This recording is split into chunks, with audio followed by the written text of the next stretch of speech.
Tuhan. Shalom. Pada pagi hari ini kita bersuka cita karena tuntunan Tuhan, pimpinan Tuhan, kita boleh memasuki tahun yang baru. Dan pada saat pagi hari ini kita mau datang sama Tuhan, kita mau mengucap syukur untuk segala kebaikan-Nya. Haleluya Yesus, haleluya. Karena Engkau Tuhan, kami boleh ada sampai hari ini, kami bertahan. Karena Engkau ada Allah Immanuel, Allah beserta kami.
kasih Tuhan.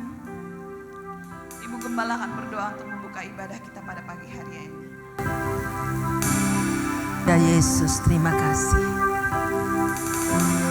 Bapa Surgawi, pada pagi hari ini kami datang kepadamu mengucap syukur untuk hari ini. Karena dengan pertolonganmu dan penyertaanmu kami boleh memasuki tahun yang baru dengan suatu keyakinan bahwa bersama dengan Engkau hari depan yang penuh harapan bersama-sama dengan kami. Dan kami akan berkemenangan di dalam tahun ini karena kami bersama-sama dengan Engkau. Sampai hari ini Tuhan menyertai kami, maka kami yakin dengan iman kami mau melangkah di dalam tahun ini dengan pertolongan-Mu, mengikuti tuntunan-Mu, dan kami akan mencapai seluruh rencana-Mu dalam kehidupan kami. Terima kasih Tuhan, pada pagi hari ini kami mau mengawali seluruh aktivitas kami dalam tahun ini dengan datang dan mencari wajah-Mu. Kami rindu Tuhan, di awal tahun ini kami mengalami pertemuan pribadi bersama dengan Engkau. Karena pertemuan pribadi itulah yang akan menguatkan kami, yang akan menghiburkan kami, menjadi sumber inspirasi bagi kami sepanjang tahun ini. Terima kasih Bapa buat kemenangan demi kemenangan. Terima kasih Tuhan buat langkah-langkah kami yang Tuhan tuntun sampai hari ini. Dan saat ini Tuhan, kami rindu bersama-sama memuji dan memuliakan nama-Mu. Berkuasai hati, pikiran dan perasaan kami. Ampuni kami dari segala kesalahan-kesalahan kami. Dan layakkan kami untuk masuk hadirat-Mu dan menikmati lawatan-Mu. Urapi setiap hamba-Mu yang melayani pada pagi hari ini. Biarlah urapan-Mu ada di atas kehidupan kami semua. Sehingga seluruh sidang jemaat-Mu akan menikmati hadirat Tuhan. Karena di atas puji-pujian kami, Engkau bertahta. Berdoa buat saudara-saudara kami yang mungkin masih dalam perjalanan. Tibakan mereka dengan selamat ya Tuhan. Dan kami boleh menikmati persekutuan bersama dengan Engkau. Terima kasih Tuhan, kami membuka ibadah kami pada pagi hari ini hanya di dalam nama Tuhan Yesus Kristus. Haleluya. Amin. Amin. Sekali lagi saya mau menyapa jemaat Tuhan. Shalom. Shalom. Selamat tahun baru 2023. Kalau 2022 ada badai, 2023 ada badai, tapi kita tahu Allah kita Allah yang sanggup melakukan segala perkara. Amin. Apa yang tidak dilihat mata, yang tidak didengar telinga, itu yang Allah sediakan buat kita. Yang percaya katakan amin. Allah sanggup.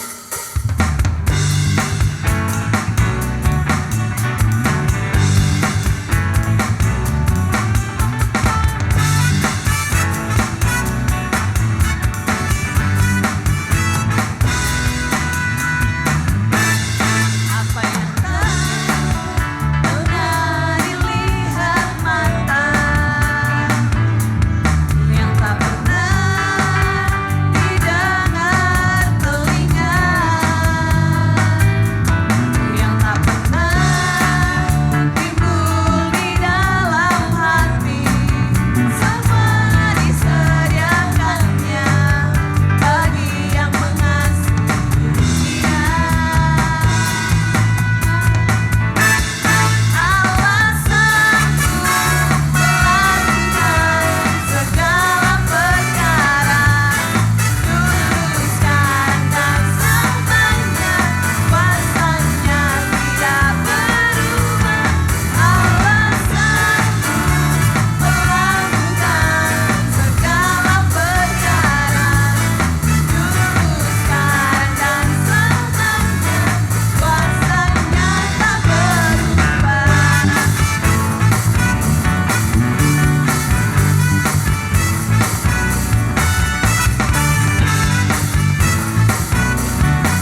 membawa sorak-sorai, menyanyikan haleluya bagi nama Yesus.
Kami bersyukur Tuhan punya Allah seperti Engkau. Allah yang berkuasa atas hidup kami. Haleluya Roh Kudus. Sebab itu kami percaya Tuhan, dengan sepenuh hati kami mau menyerahkan hidup kami ke dalam tangan-Mu. Karena kami tahu kami punya Allah yang besar. Kami punya Tuhan yang besar. Kalau di tahun yang lalu Tuhan mampu menolong kami, maka di tahun yang baru Tuhan kami percaya Allah yang sama, yang berjanji dan sanggup untuk menggenapi semua janji-janjinya juga yang akan menolong kami di tahun yang baru. Haleluya Yesus, haleluya Roh Kudus.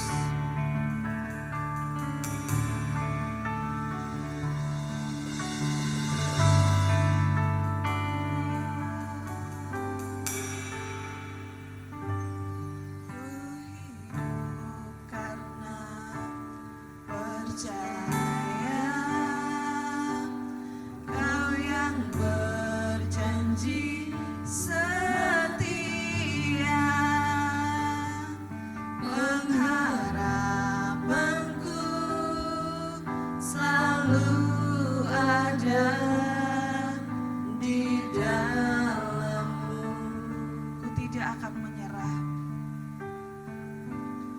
Ku tidak akan menyerah, meski dalam kesesatan. Seluruh hidupku dalam genggaman-Mu.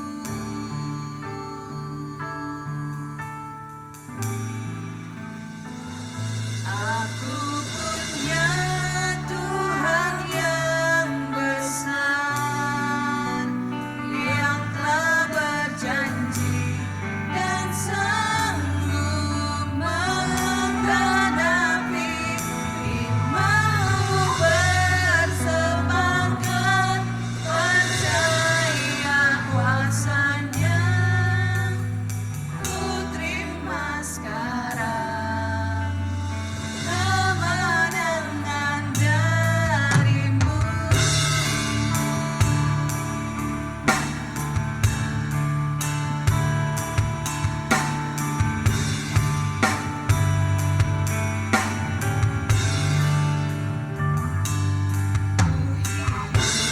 Karena percaya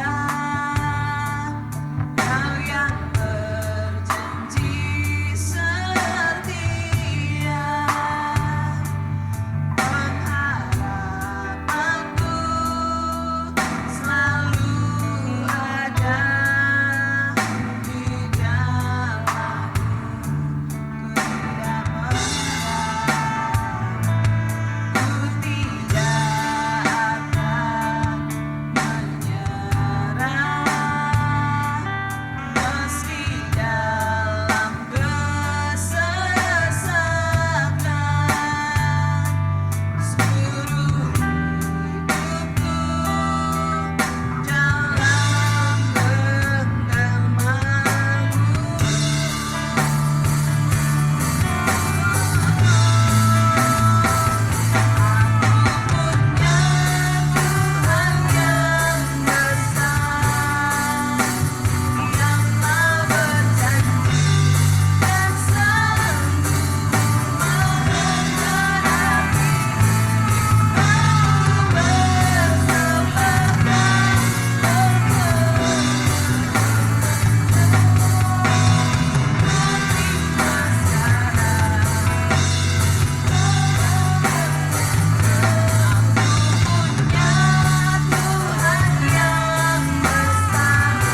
Ya Tuhan, kami percaya Kau Allah yang besar.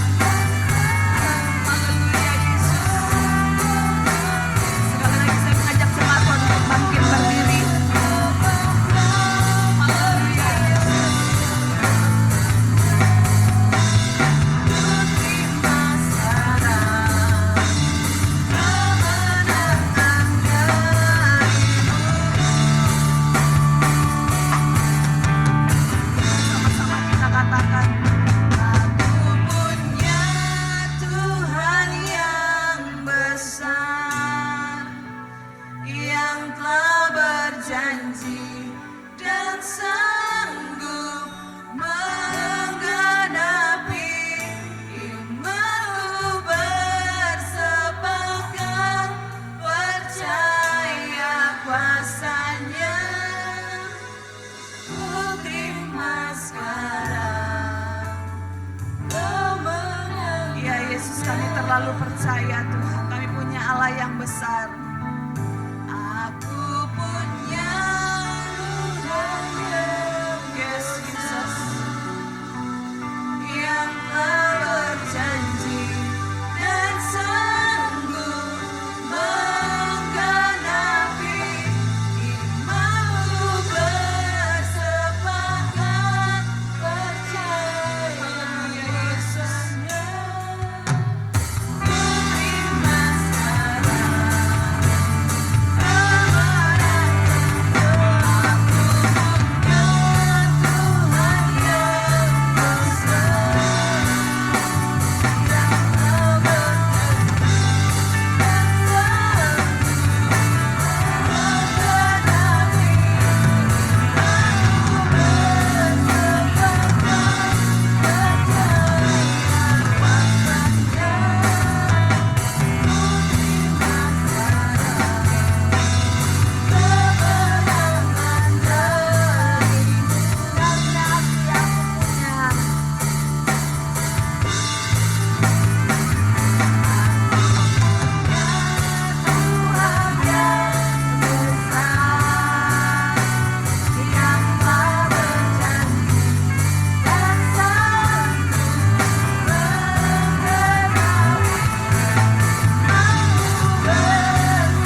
bahwa di dalam tahun 2023 kami akan menerima kemenangan dari Tuhan karena Tuhan beserta dengan kami.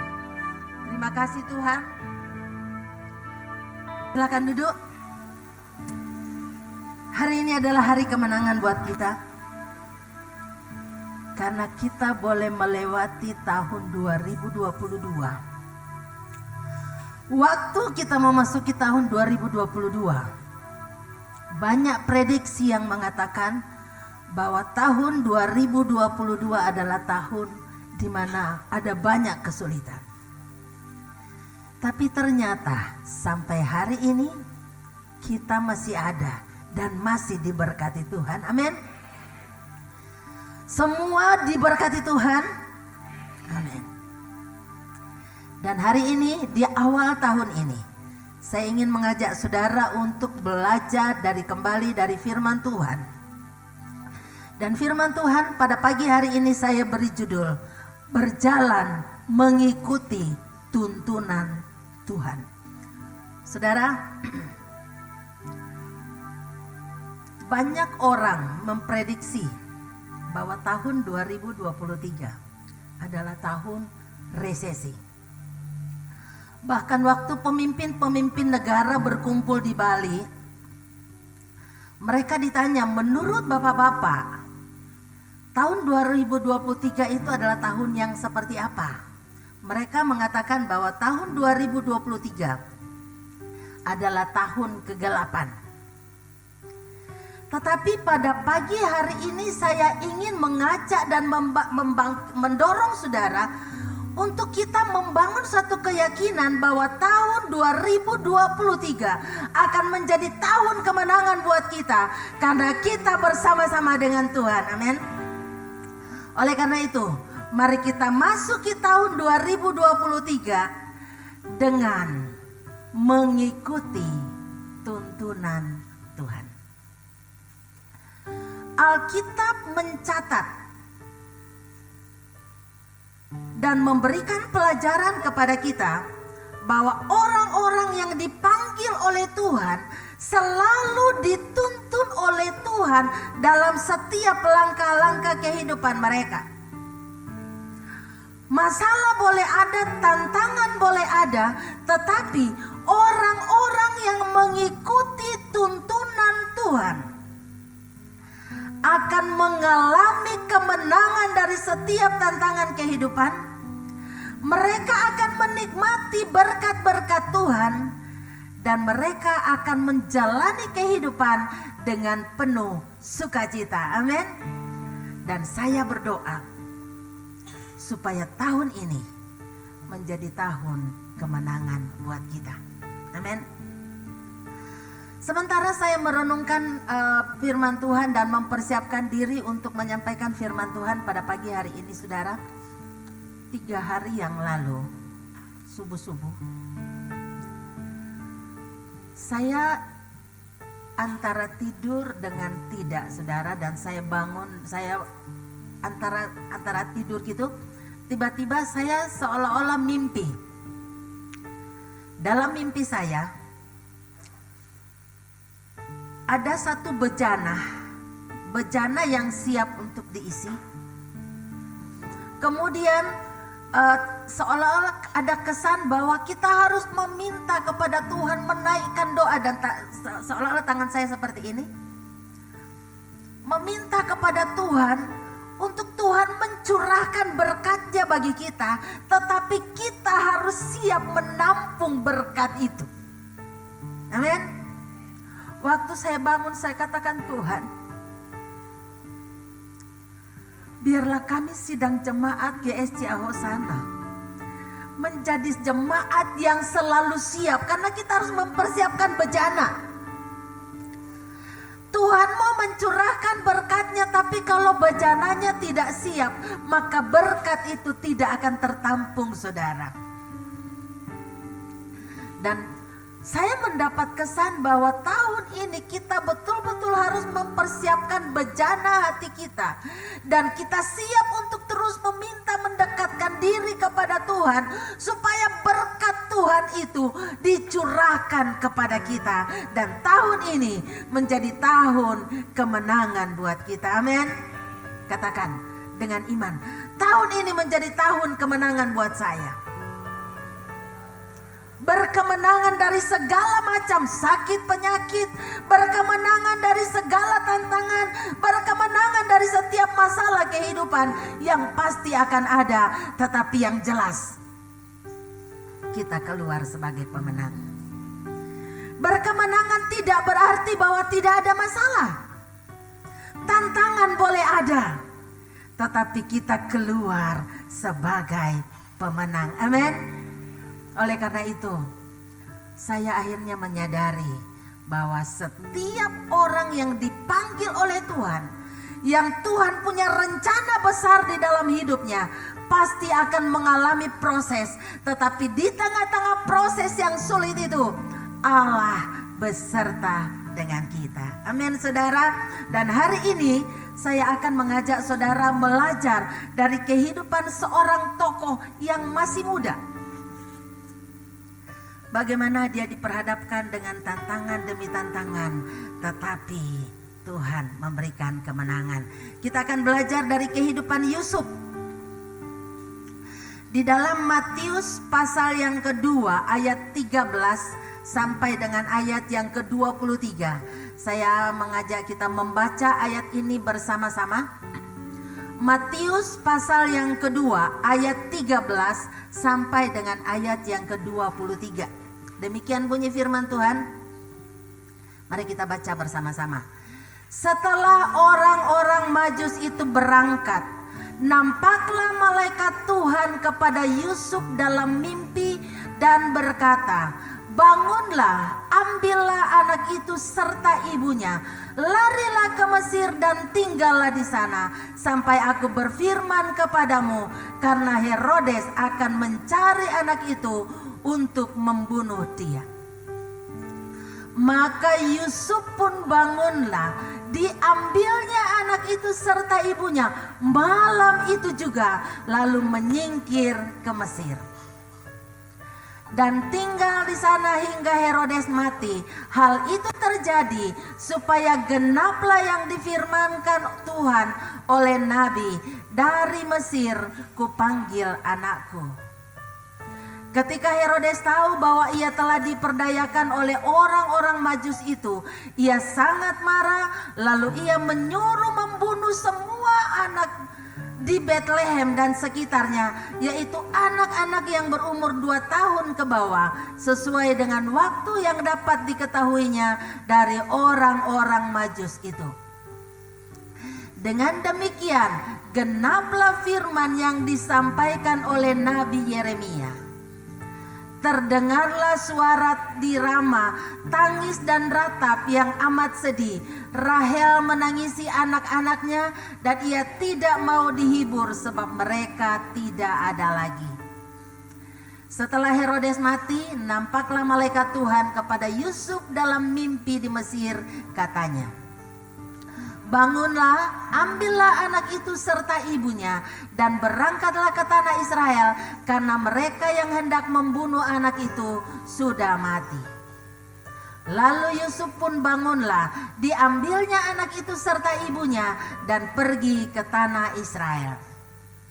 Tetapi setelah didengarnya bahwa Arkelaus menjadi raja di Yudea, menggantikan Herodes ayahnya, ia takut ke sana karena dinasehati dalam mimpi, "Pergilah Yusuf ke daerah Galilea." Setibanya di sana, ia pun tinggal di sebuah kota yang bernama Nazaret. Hal itu terjadi supaya genaplah firman yang disampaikan oleh nabi-nabi bahwa ia akan disebut orang Nazaret. Saudara yang kekasih di dalam Tuhan, dari 10 ayat pembacaan kita pada pagi hari ini, ada satu kalimat yang 3 kali diulang.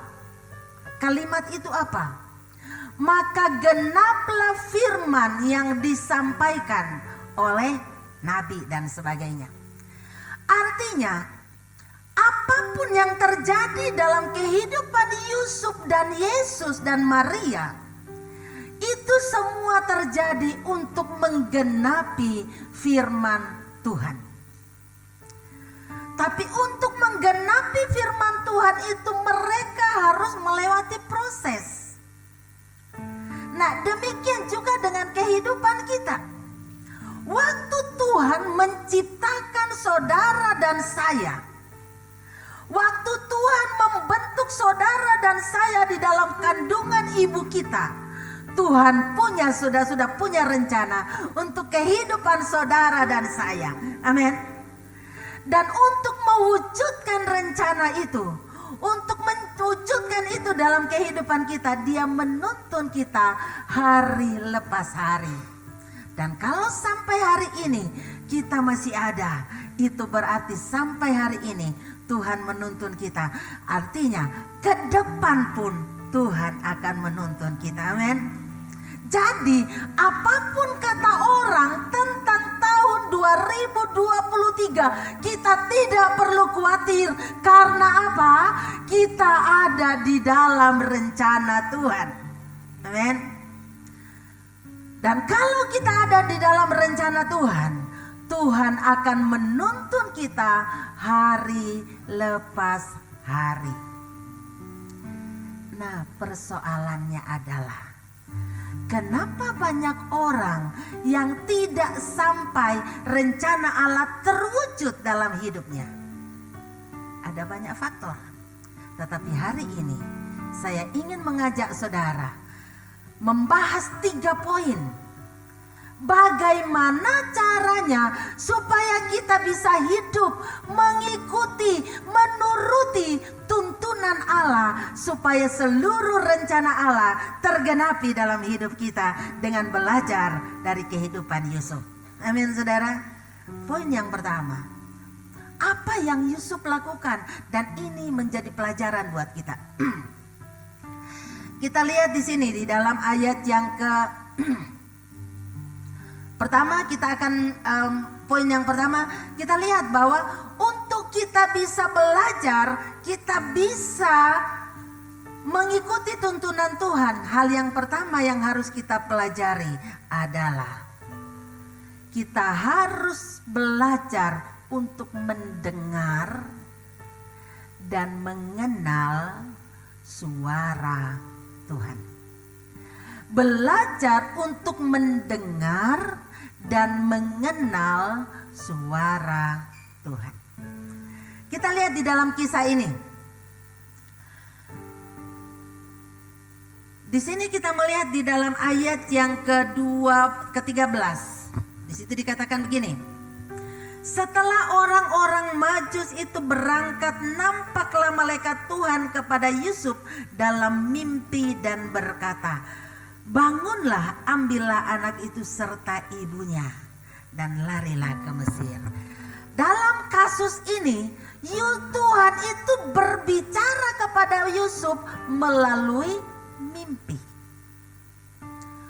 Rupa-rupanya orang-orang yang bernama Yusuf itu sering dikasih mimpi ya. Yusuf dalam perjanjian lama juga dikasih Tuhan mimpi untuk masa depan dia. Dikasih mimpi, dan ternyata Yusuf ini juga Tuhan kasih mimpi. Mimpi yang pertama waktu Yusuf masih bertunangan dengan Maria, kemudian dia bermaksud untuk menceraikan Maria secara diam-diam karena ternyata Maria hamil bukan dari dia.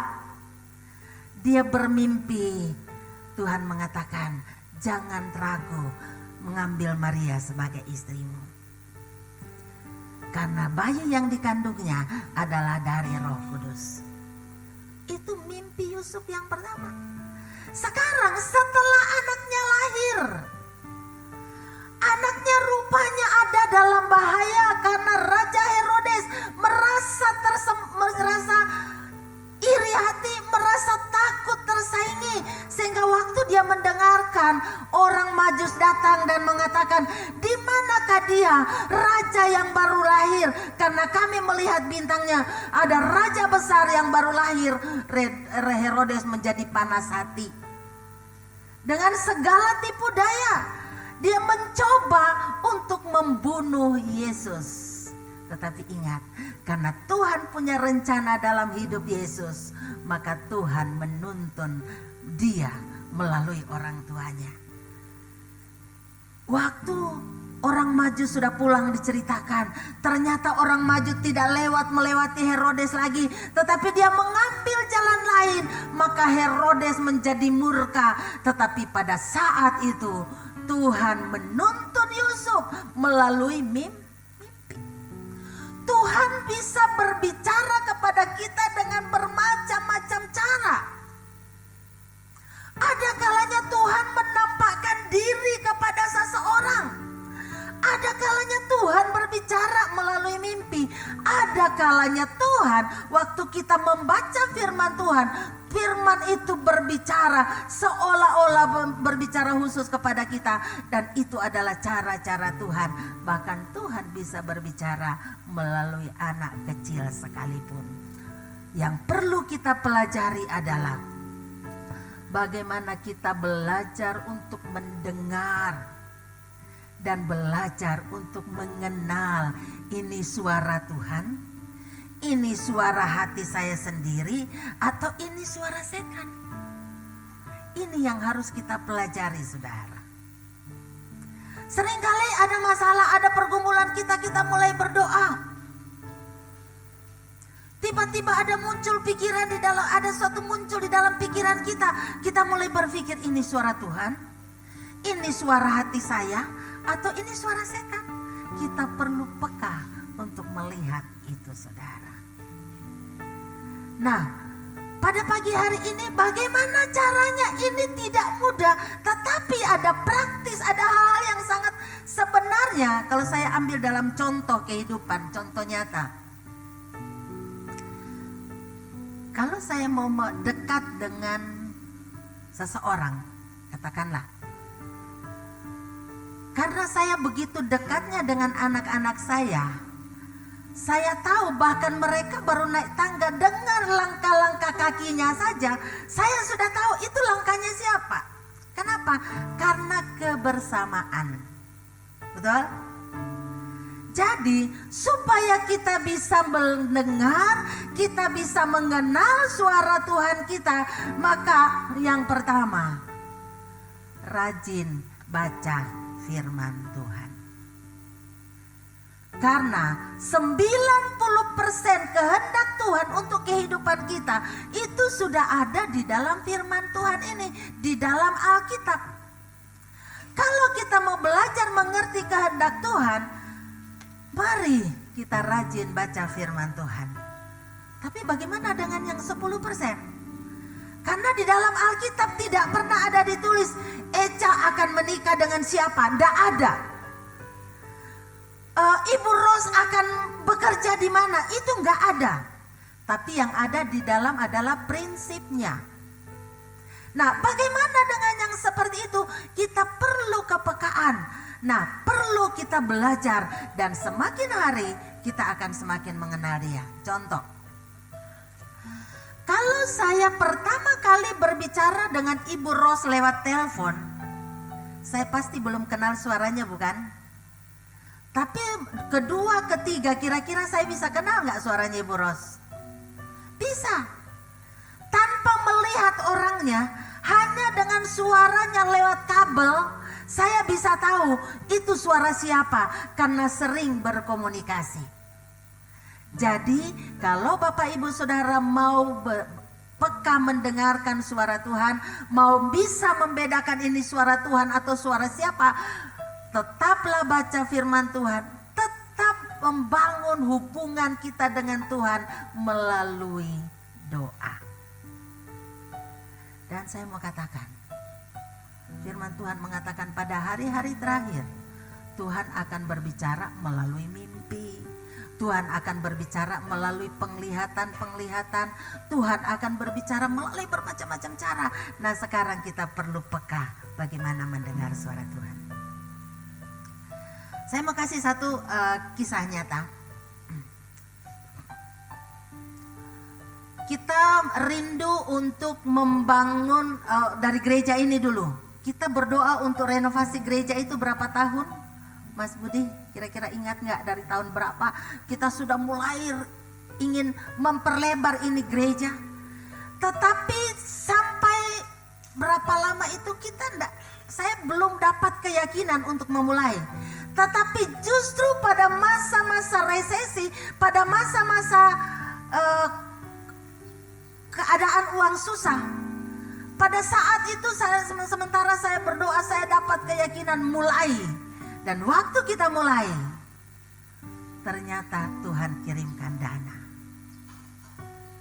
Untuk pembangunan sekolah itu kita bertahun-tahun berdoa, tetapi belum dapat satu keyakinan. Suatu saat saya berdiri di lapangan di sekolah, dan kemudian waktu itu saya dengar beberapa suara dari orang tua murid, Bu, kalau boleh SMP masuk pagi dong.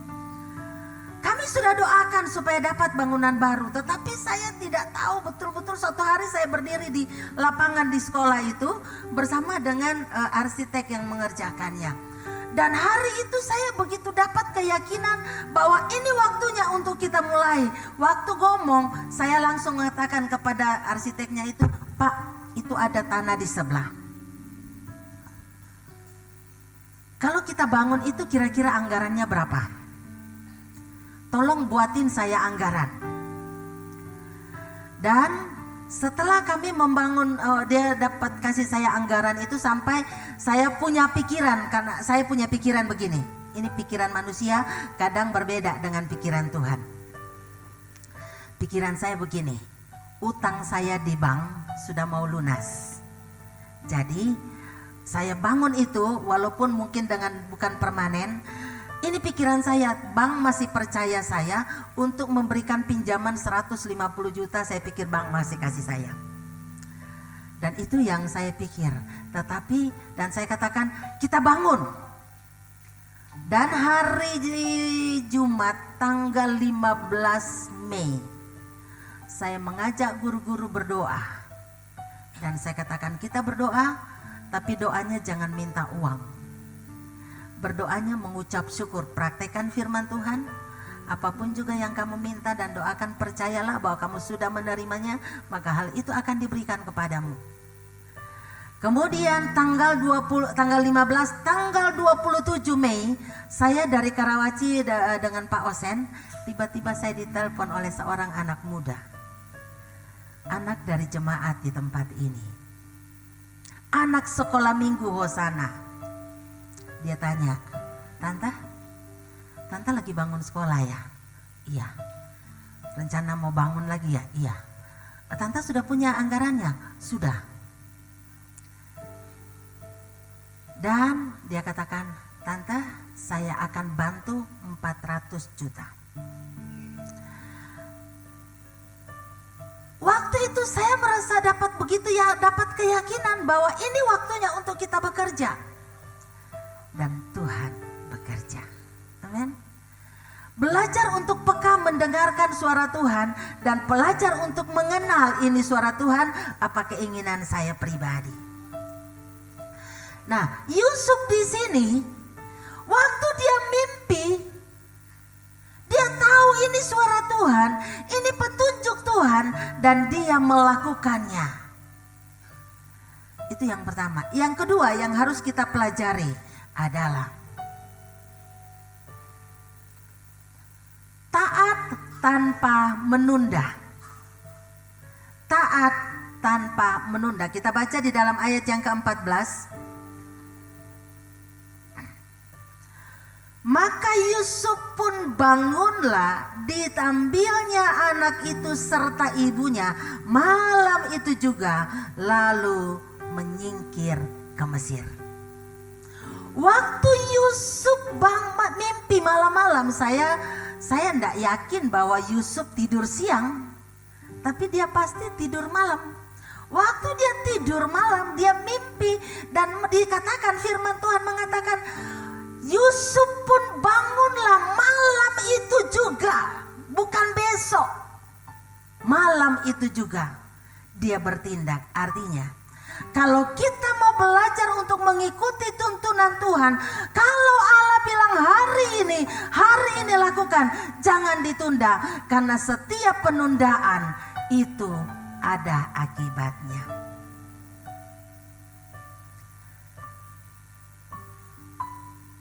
Saya membayangkan Yusuf bisa saja mengatakan begini, aduh Tuhan, nanti besok-besok dah, kasihan anakku masih bayi ini. Masa saya mau ke Mesir? Mesir dengan Israel, Bethlehem itu bukan jarak yang dekat.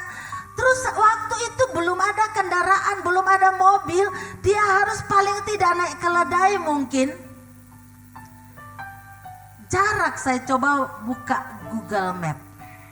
Saya coba lihat antara Mesir, jarak antara Bethlehem dan Mesir itu jaraknya 709 km.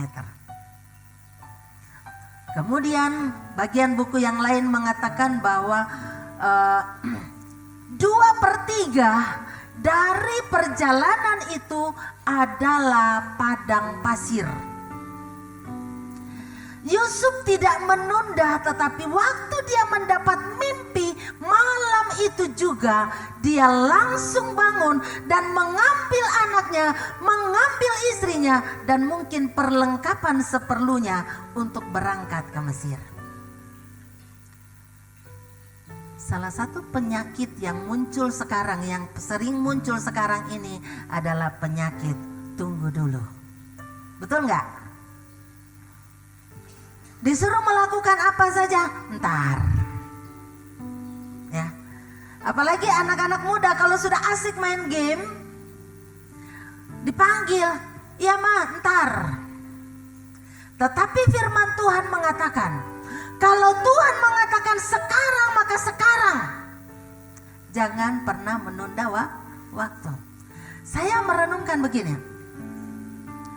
Waktu itu anak muda yang membantu sekolah 400 juta itu, dia katakan begini, Tante, saya punya nasar. Kalau Tuhan menolong saya bangkit dari keterpurukan, dari situasi yang saya hadapi, maka saya akan membantu pembangunan sekolah di desa sebesar 40 juta. Dan dia sedang berpikir untuk pergi ke daerah pedalaman dan menyumbangkan 400 juta. Tetapi ternyata Tuhan mengatakan jangan pergi ke sana anakku. Satu kali kita habis ibadah di sini, kebetulan waktu itu ada Pak Budi, ada pengurus yayasan semua ada di gereja ini. Pak Budi ada, Pak Yusak ada, Ibu Aryani ada, Pak Jeffrey ada, karena mereka adalah pengurus yayasan.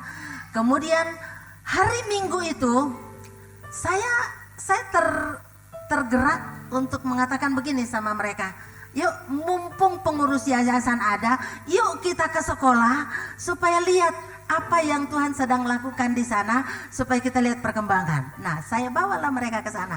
Ternyata itu adalah gerakan Tuhan menyuruh saya bawa mereka ke sana. Nah, waktu anak muda ini, saya langsung sebut nama saja. Anak muda ini adalah anak dari Ibu Deti, Sandy. Tiba-tiba satu hari waktu Ibu Deti saya sudah ajak ke sana, tiba-tiba Sandy tanya sama mamanya, gimana perkembangan sekolah katanya. Karena tiba-tiba Sandy ingat saya dan dia tanya kepada mamanya. Dan mamanya bisa cerita karena dia sudah melihat. Seandainya saya tidak peka waktu itu dan waktu ada gerakan ajak mereka ke sekolah, pengurus yayasan, saya tidak bawa mereka, mungkin Ibu Deti juga nggak bisa cerita apa-apa, Pak Jeffrey nggak bisa ngomong apa-apa. Tetapi waktu mereka memberikan gambaran tentang apa yang kita lakukan di sana, Tuhan bilang kepada Sandy, berikan uang itu kepada mereka. Jangan ditunda. Nah, satu kisah nyata lagi. Waktu tahun 2021 terjadi gempa di Mamuju. Nah, salah seorang ponaan saya, anak dari kakak saya, itu pelayanan di Mamuju. Dia buka perintisan di Mamuju. Tetapi 1 bulan sebelum gempa, Tuhan jelas berbicara kepada mereka, pergi tinggalkan Mamuju. keluar dari sini. Terus ponakan saya bilang begini, Tuhan, saya baru mulai merintis dan ini jemaat mulai berkembang. Tetapi mereka ibadah di rumah yang mereka kontrak. Jadi ponakan saya itu tinggal di rumah itu jadi gereja, tempat ibadah. Tetapi Tuhan dengan jelas sekali bicara, pergi, keluar dari kota ini. Akhirnya dengan berat hati ponakan saya itu butuh waktu untuk dia bergumul itu. Akhirnya dia taat, dia keluar dan pergi ke Sulawesi Tenggara. Ternyata apa yang terjadi? Pas mereka keluar baru sampai di Sulawesi Tenggara, gempa terjadi. Dan rumah tempat mereka beribadah, tempat mereka tinggal itu hancur total, rata dengan tanah. Dan ponakan saya bilang, Tuhan begitu baik bagi saya. Coba kalau saya menunda dan tidak segera berangkat, mungkin kami tertimpa dengan bangunan-bangunan itu. Kalau Tuhan meminta kita dan Tuhan tak menyuruh kita melakukan sesuatu, taat dan jangan menunda. Dalam kisah Yusuf ini saya membayangkan, karena Raja Herodes begitu murkanya, dia memerintahkan untuk membunuh semua anak yang berusia 2 tahun ke bawah. Luar biasa, saking iri hatinya, saking takutnya disaingi, maka dia rela membunuh semua anak-anak di bawah 22 tahun. Karena diperkirakan bahwa Yesus berusia antara itu. Dan dia tidak mau hanya ambil rentang waktu yang sedikit, dia ambil rentang waktu itu. Jadi saya bisa membayangkan, kalau seandainya Yusuf terlambat bertindak, mungkin Yesus sudah dibunuh. Kalau sekarang ada buronan, katakanlah kan sekarang dalam tanda kutip Yesus ini seperti buronan sekarang kan, yang dicari-cari. Kalau sekarang ada buronan yang dicari pemerintah, maka semua pintu keluar dari negara itu ditutup. Nah, kalau saja Yusuf terlambat keluar dan menunda-nunda nanti besok dan sebagainya, mungkin perjalanan ke Mesir itu sudah ditutup sehingga mereka tidak bisa lagi keluar. Tetapi Yusuf taat tanpa penundaan waktu. Amin. Di sini firman Tuhan mengatakan, malam itu juga. Yang ketiga, supaya seluruh rencana Allah dapat tergenapi dalam kehidupan kita, kita harus mengikuti tuntunan Tuhan. Tetapi supaya itu semua terjadi, kita harus ada usaha dan perjuangan. Tuhan punya rencana, Tuhan punya tanggung jawab, tetapi kita juga punya tanggung jawab.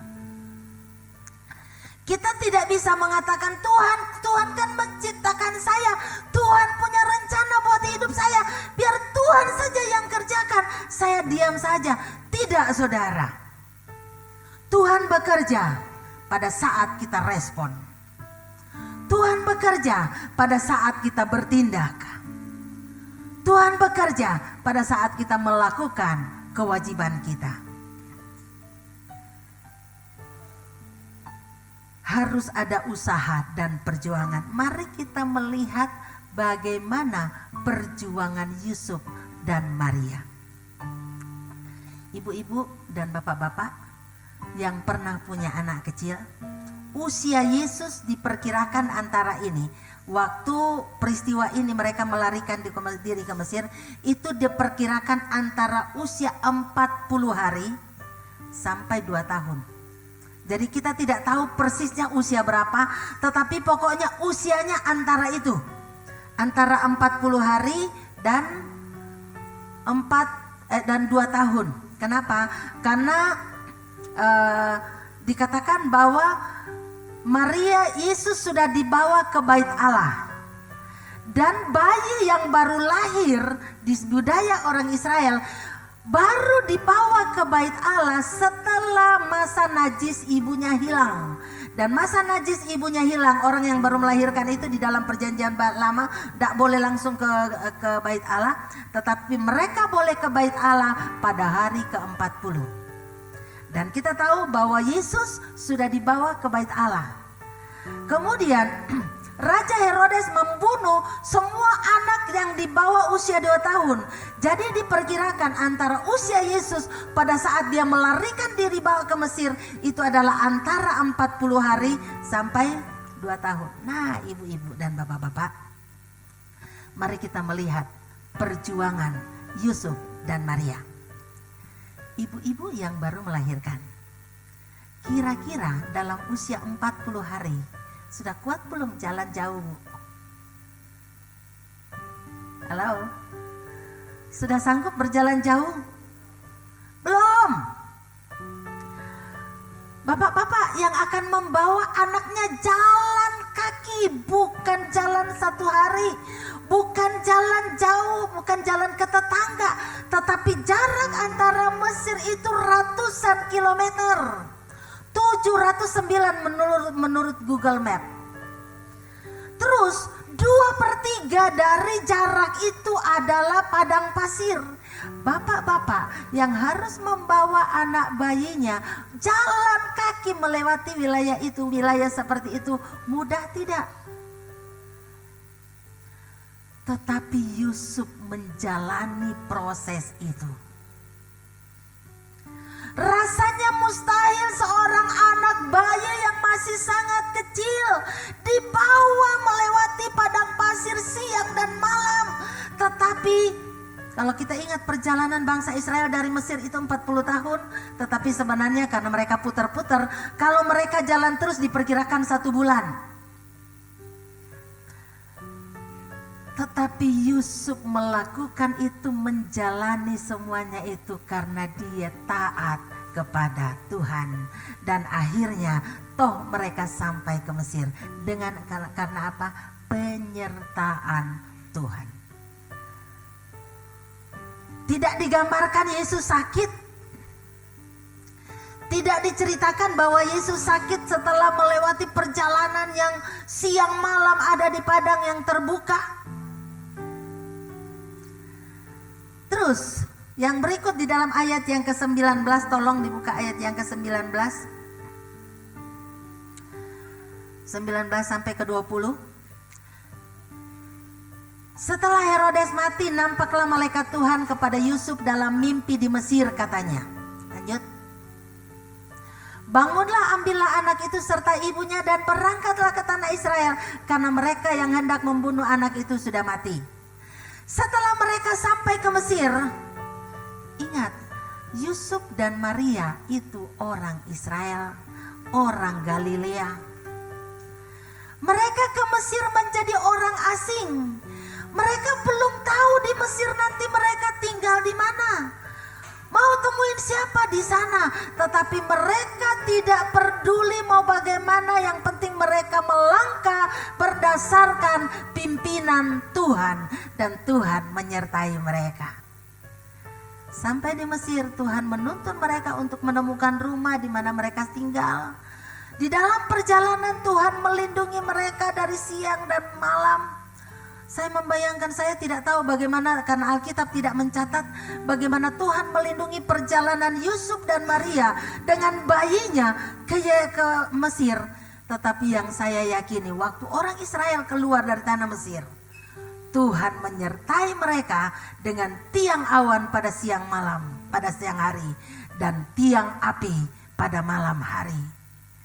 Percayalah bahwa betapapun sulitnya masa depan, betapapun sulitnya tahun 2023, kalau kita melangkah mengikuti tuntunan Tuhan, maka yang sulit akan menjadi mudah buat kita. Amin. Masuki tahun yang baru dengan keyakinan bahwa Tuhan beserta dengan kita. Tapi ingat, harus ada perjuangan. Saya membayangkan betapa besar pengorbanan Yusuf dan Maria. Waktu mereka pergi, bayinya mungkin masih lebih kecil. Para penafsir dan para tokoh-tokoh Alkitab mengatakan lama mereka ada di Mesir sekitar 4 atau 5 tahun. Sehingga diperkirakan waktu Yesus pulang dari Mesir ke Israel, itu sudah sekitar diperkirakan antara umur 6 tahun. Dan biasanya anak-anak seperti itu, biasanya ogoannya lebih tinggi, saudara. Kalau masih bayi digendong saja, tapi mungkin waktu sudah agak lebih besar, ada kalanya minta digendong, ada kalanya dia lari lebih awal. Dan saya berpikir bahwa perjalanan mereka lebih sulit. Karena apa? Bayangkan anak yang segede itu sudah harus menempuh perjalanan yang sangat jauh. Mungkin dia sudah bisa lebih merengek kepada mama papanya, mama capek gendong, papa capek haus. Kalau masih bayi, dia haus, tinggal mamanya kasih nenen, beres. Tapi waktu sudah gede, mama mau ini, mau itu, di padang pasir mau dapat dari mana? Mungkin anaknya nangis, anaknya rewel, tetapi mereka menjalani dengan penuh perjuangan. Amin. Mari kita memasuki tahun 2023 dengan satu keyakinan. Tahun 2023 adalah tahun yang penuh dengan kemenangan dan kesuksesan karena Tuhan bersama dengan saya. Amin. Tuhan menyertai saya dan saya mau melangkah mengikuti tuntunan Tuhan. Saya akan mengakhiri firman Tuhan dengan gambaran ini, saudara, dengan pernyataan ini. Hal yang harus kita pelajari adalah kita belajar untuk mengenal, mendengar suara Tuhan dan bergerak sesuai dengan gerakan Tuhan. Kalau Tuhan bergerak, kita jangan diam. Kalau Tuhan bilang maju, maka kita harus maju. Kalau Tuhan bilang berhenti, maka kita harus berhenti. Kenapa? Kalau Tuhan bilang maju dan kita berhenti, maka kita akan ketinggalan gelombangnya Tuhan. Sebaliknya, kalau Tuhan bilang berhenti dan kita jalan terus, maka kita akan mendahului kehendak Tuhan. Berarti kita tidak ada di dalam penyertaan Tuhan. Bergerak sesuai dengan gerakan Tuhan. Saya membayangkan gini, pernah membayangkan pemain selancar. Pemain selancar itu akan mengikuti gelombang. Jadi kalau gelombangnya naik, dia akan ada di atas dan turun. Nah, tapi coba bayangkan kalau pemain selancar itu tidak mengikuti gelombang. Gelombangnya di atas, dia di bawah. Apa yang terjadi, saudara? Ketutup air dan akhirnya dia tenggelam. Tetapi kalau dia mengikuti gelombang ombak itu, gelombangnya naik, dia ikut, turun, naik lagi, turun. Dia akan menikmati peselancar yang enak, katanya. Karena saya belum pernah main selancar air, saudara. Tapi saya membayangkan itu. Mari kita mengikuti gerakan gelombangnya Tuhan. Jadi kesimpulan yang bisa saya katakan pada pagi hari ini, untuk menggenapi rencana Allah dalam kehidupan kita, kita harus mengikuti tuntunan Tuhan. Tuhan akan memimpin kita untuk menggenapi rencananya, tetapi kita harus melakukan bagian kita. Apa yang harus kita lakukan? Bagian kita adalah belajar mendengar dan mengenal suara Tuhan. Yang kedua, taat tanpa menunda waktu. Yang ketiga, harus terus berjuang berapapun harganya karena Tuhan beserta dengan kita. Jangan pernah menyerah. Ku tak akan menyerah pada apapun juga, sebelum ku coba semua yang ku bisa. Tetapi ku berserah kepada kehendaknya, hatiku percaya Tuhan punya rencana. Ayat-ayat ini 3 kali dikatakan dia menggenapi apa yang sudah difirmankan. Yusuf tidak mengikuti itu karena sudah membaca firman Tuhan. Tidak, saudara. Alkitabnya belum tercatat seperti kita. Dan Yusuf juga bukan ahli Taurat. Tetapi dia hanya mengikuti pimpinan Tuhan. Waktu dia tidur nyenyak, Tuhan berbicara kepada dia. Dia melakukan apa yang Tuhan perintahkan. Berapa banyak di antara kita Tuhan sudah mengingatkan sesuatu kepada kita, tetapi kita tidak mau melakukannya.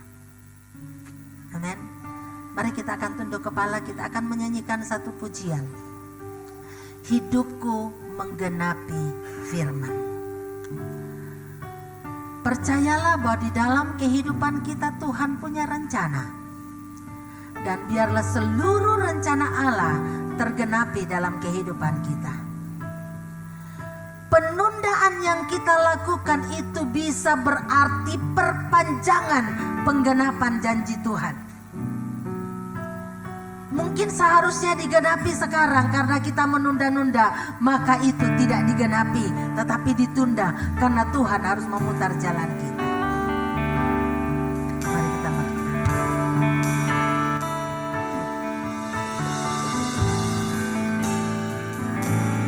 hidupku menghadapi firman-Mu, tanda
sedang dibagikan unsur-unsur perjamuan kudus. Dan taat ini di setiap roti yang saudara terima itu ada ayat firman Tuhan. Biarlah ini menjadi ayat emas saudara. Jadi sebelum kita mengambil bagian dalam perjamuan kudus, saudara, silakan baca ayat itu. Kalau ayat itu merupakan janji Tuhan buat saudara, imani janji itu. Kalau ayat itu merupakan teguran bagi saudara, itu sebagai bukti tanda kasih Tuhan bahwa Dia mau kita berubah, dan imani itu saudara. Silakan Bapak Ibu Saudara membaca dan merenungkan ayat itu terlebih dahulu.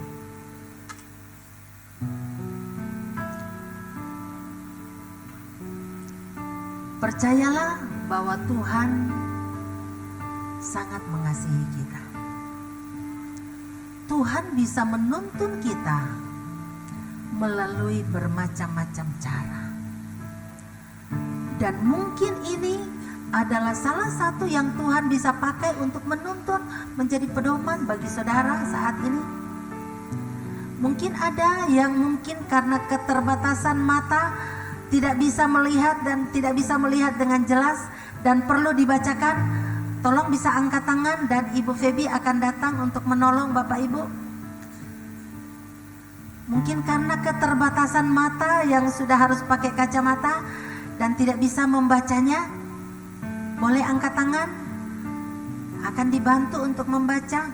Ada Engkong Erwin? Ada Engkong Erwin? Ada lagi?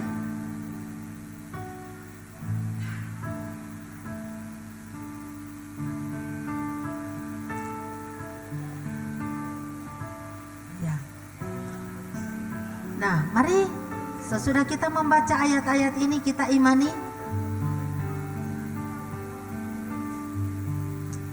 Haleluya Yesus. Mari kita siapkan hati kita. Kita datang kepada Tuhan dan katakan, Tuhan, aku mau belajar untuk mengikuti tuntunan-Mu. Aku mau belajar untuk mengikuti pimpinan-Mu sepanjang tahun ini.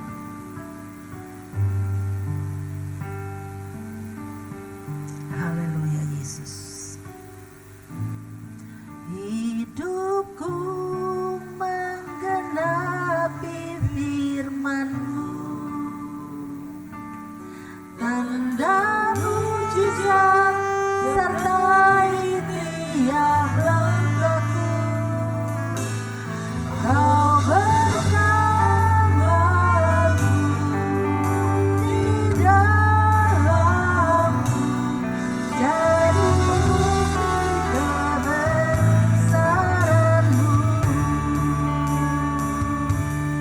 Hidupku menggenapi firman-Mu,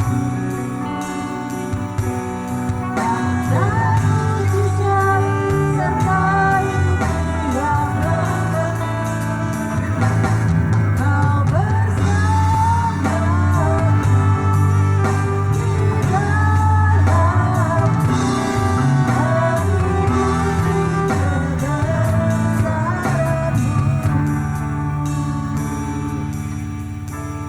mari Bapak Ibu Saudara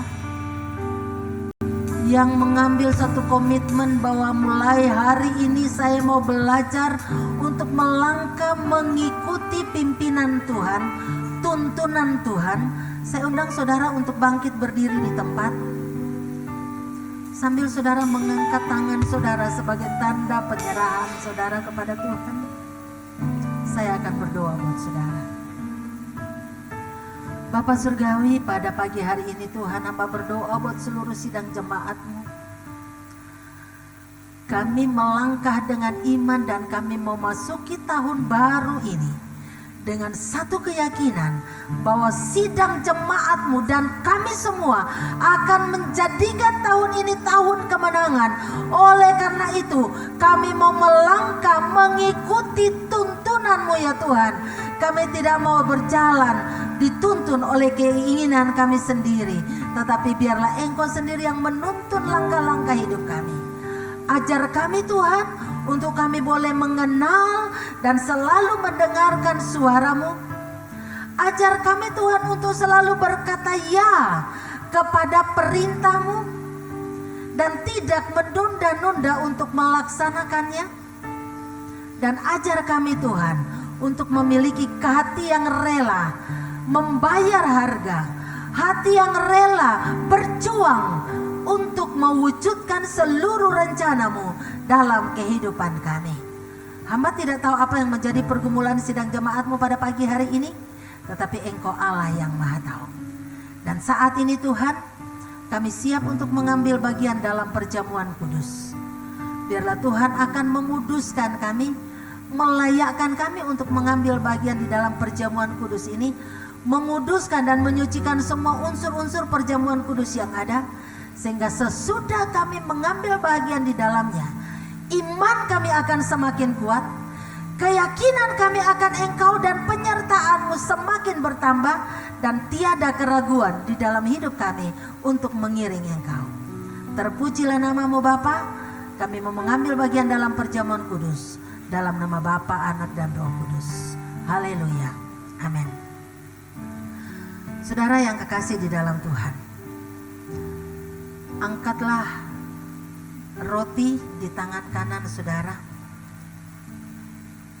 dan lihatlah dengan iman saudara bahwa roti ini adalah simbol dari tubuh Tuhan yang dipecah-pecahkan bagi saudara dan saya. Dan dengarkanlah firman Tuhan.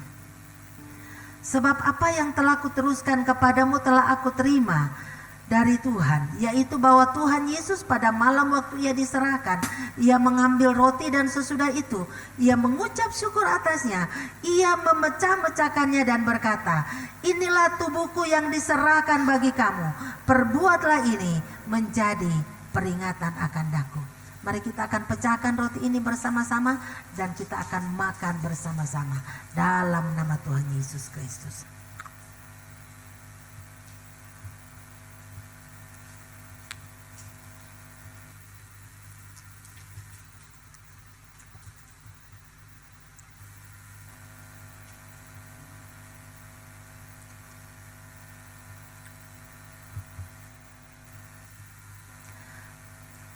Mari kita akan mengangkat cawan di tangan kanan kita.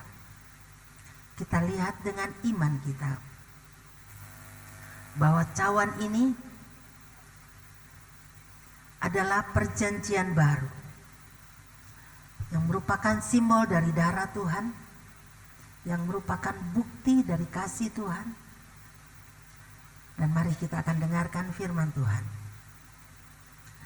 Demikian juga ia mengambil cawan sesudah makan lalu berkata, cawan ini adalah perjanjian baru yang dimeteraikan oleh darahku.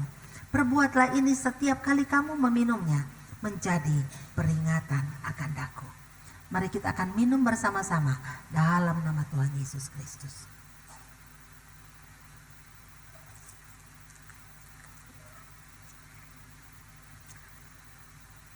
Sebab setiap kali kamu makan roti ini dan minum cawan ini, kamu memberitakan kematian Tuhan sampai Ia datang. Mari kita akan datang kepada Tuhan. Kita mengambil waktu sejenak untuk mengucap syukur kepada Tuhan untuk kasih-Nya. Sejak dari lahirnya, Yesus sudah mengalami pergumulan hidup, sudah mengalami tantangan kehidupan, tetapi Dia berhasil melewati semuanya itu karena pertolongan Tuhan dan rencana Allah ada di dalam hidupnya. Pada saat kita mengambil satu keputusan untuk mengiringi Yesus, maka Tuhan kita akan selalu menuntun kita dan selalu siap berbicara kepada kita. Namun seringkali kita tidak bisa mendengar karena kita terlalu sibuk dengan kegiatan kita. Atau mungkin kita tidak siap untuk melakukannya karena kita merasa itu terlalu berat. Tetapi pada pagi hari ini, mari kita membuat satu komitmen yang baru. Saya mau ikut Tuhan. Terima kasih Tuhan. Bapa Surgawi, pada pagi hari ini kami bersyukur kepadamu karena Engkau kembali mengingatkan kami bahwa hidup ini adalah perjuangan. Tetapi di tengah-tengah perjuangan itu Engkau tidak pernah membiarkan kami sendiri. Engkau selalu ada untuk menuntun langkah-langkah hidup kami.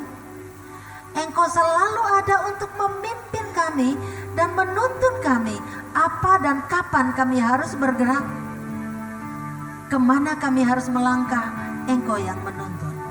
Beri kami telinga yang selalu siap untuk mendengar. Beri kami kaki dan tangan yang selalu siap untuk melakukan apa yang Tuhan mau kami lakukan. Dan beri kami hati yang selalu rela untuk melakukan apapun dan berapapun harganya. Terima kasih Tuhan.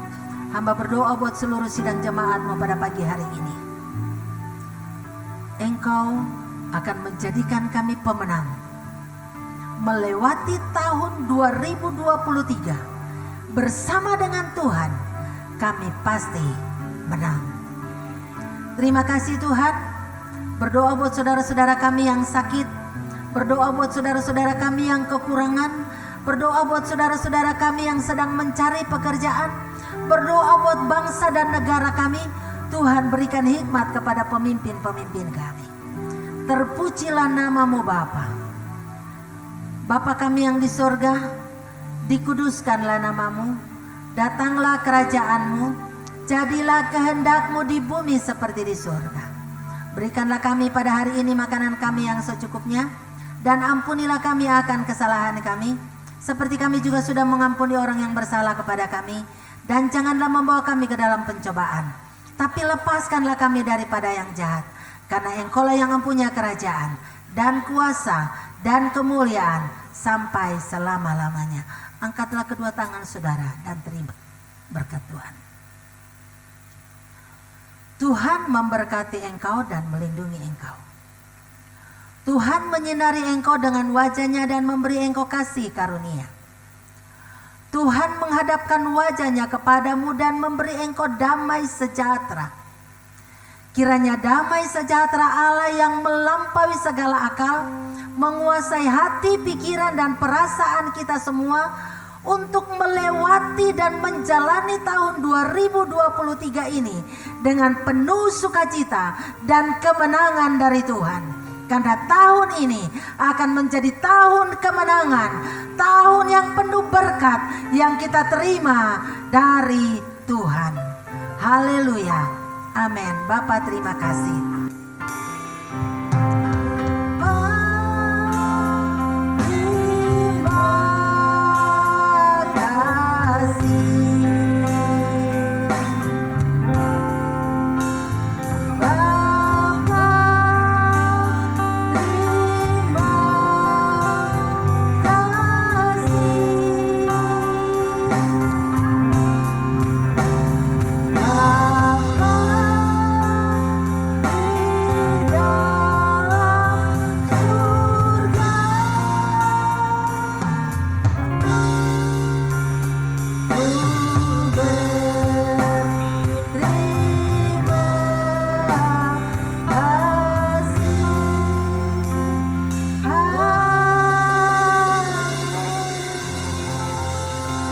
Silakan duduk. Selamat tahun baru, Tuhan memberkati kita semua. Dan mari kita klaim, tahun ini adalah tahun kemenangan. Amin. Hari ini saya